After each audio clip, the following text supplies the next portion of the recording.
Panukalang batas na magbabawal sa political dynasty at contractors na tumakbo sa ilalim ng party list isinusulong ng isang senador. Makibalita tayo kay Mar Gabriel. Nais ni Senator Risa Ontiveros na tuluyan ng bawalan ang mga miyembro ng political dynasty at mga kontraktor ng gobyerno na kumandidato sa ilalim ng party list.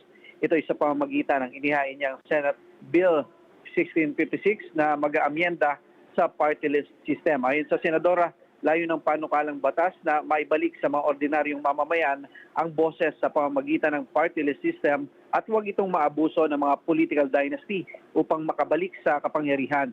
Sa Kongreso, naghain din ang counterpart na panukalang batas na House Bill number 7074, sina Akbayan Party List Representative Chel Jokno, Percy Sendanya at si Dana Ismula at Dinagat Island Representative Kaka Bagaw. Bukod sa dynasties at mga contractors, ipagbabawal din sa nasabing panukala ang paggamit ng party list organization na nakapattern o katulad ng mga pelikula sa telebisyon, radio programs, government assistant programs, pangalan ng public official, celebrities at iba pang public figures.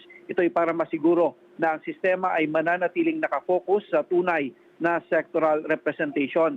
Sa ilalim ng panukala, itinutulak din ang pagtanggal sa patakaran ng 3-seat limit upang maipatupad ng seryoso ang democratic at ang proportional representation.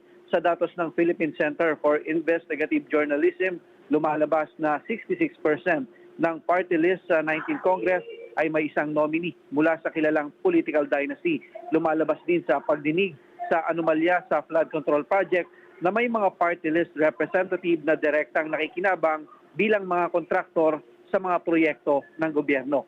Para sa mata ng Agila, Mar Gabriel, matatag, matapang, matapat.